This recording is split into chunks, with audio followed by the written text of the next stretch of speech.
We're going to continue talking about the Four Noble Truths, the Buddha and the Four Noble Truths. We're going to go back to that story about Siddhartha before he became the Buddha, right? Siddhartha was a curious sort. And when he was a wandering ascetic, he tried many teachers and many practices. He learned some of the highest yogic practices. He learned meditation practices of the day. He learned asceticism and concentration practices. He explored their possibilities and their limitations. But none of them brought him what he wanted, which is release from suffering. He explored, he tried to fully understand suffering. So he did things actually to cause himself to suffer so he could investigate it. He created the conditions to experience suffering so he could better understand. He fasted, for example, fasted for long periods of time, and at least once to the point of near starvation. Gratefully, this young woman offered him some nourishment, and he realized the error of his approach and that his death would help no one. He went from indulgence to deprivation, from self-gratification to self-mortification. He swung from one extreme to the other, which is what we tend to do as human beings. And he found that neither side proved fruitful. Neither brought relief. And in fact, both brought suffering, their own particular brand of suffering. These spiritual practices, many of them, they did provide temporary relief from suffering, temporary, but none brought about full relief from suffering. When he came out of his meditation practice, his suffering returned. Now, does that sound familiar? Right? His near-death experience, however, woke him up, gave him the insight that what he was doing, how he was practicing, was too extreme. Now, that's an important insight. And that's something that all of us could consider. Are we practicing in some way that's too extreme, too harsh, too rigid, trying to get somewhere? Notice that. That's what he was suggesting. That's what he noticed. Once he regained his strength, having had that insight, he adopted a more moderate path of practice, known as the middle way, a path that avoids these extremes of self-gratification and self-mortification, and eventually awakened to an understanding of what suffering is, how it's caused, and the recognition that there was an end of suffering and a path that led there. He discovered all of this for himself through deep investigation, and these became known as the Four Noble Truths. Again, these are not abstract concepts. They're pragmatic, practical, ordinary in their execution. They're ordinary instructions.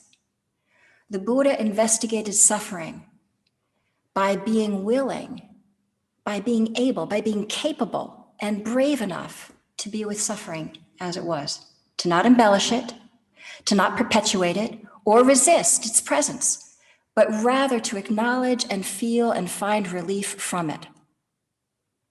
He learned how to be at peace with whatever arises in this human realm. We are learning that too, but we have to meet ourselves where we are. Again, think about this. Many years he practiced, in these very extreme conditions to come to the understanding that, if I'm too harsh, I'm not getting anywhere. I get only so far and then it stops. Maybe I need to do something different here. He discovered the path a map through his own meditation practice. I also find that to be incredibly hopeful and inspiring, right? What will we discover just by doing our own little practice, by just turning our attention inward? And what he discovered was a how-to guide into and out of suffering, by working with suffering itself, by not avoiding or pretending it isn't there, not by bullying, punishing, or indulging it. He discovered a path by being willing to do the work, by being willing to bear witness, to see and to feel suffering, the uncomfortableness of it. That is the only way that we really can internalize these understandings, is by doing the practice, feeling it, investigating the suffering. And what Buddha investigated were the different kinds of suffering that we mortal human beings encounter in everyday life, and exploring and coming to understand how best to relate and release from that suffering.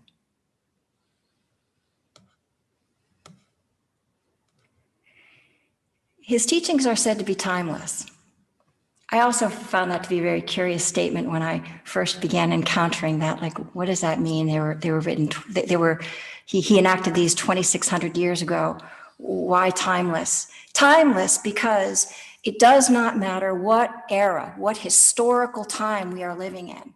As human beings living in this realm, there's certain kinds of suffering we will inevitably and predictably encounter.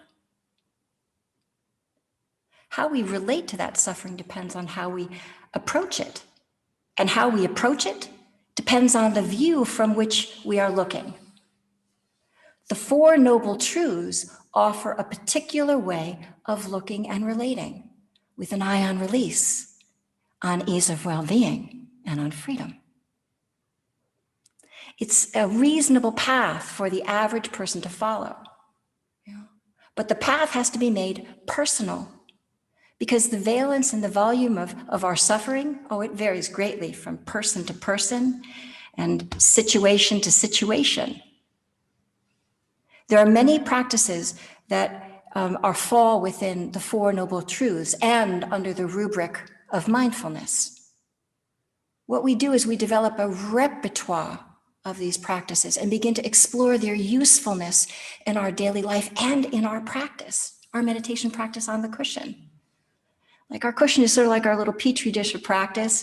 We cloister away a little bit, we practice, we see what it's like in here, and then we get up off the cushion and we take our practice on the road and see what we can do with that. See how we can let go of suffering in real time in the world.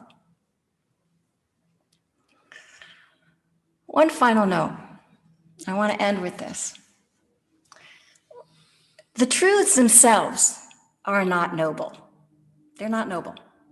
It is our understanding of them that ennobles us, that makes us wiser, and helps us to suffer less as we keep walking the path out of suffering and toward freedom. The truths themselves are not noble. Our understanding of them ennobles us, makes us wiser as we move and walk through this life and walk toward freedom, toward less suffering. So, thank you. Let's do as Siddhartha has done, and let's sit ourselves down and look under the hood and see what's rubbing us the wrong way, what's grinding and nibbling at our attention. And let's see how we can relate to it as if a dear friend would.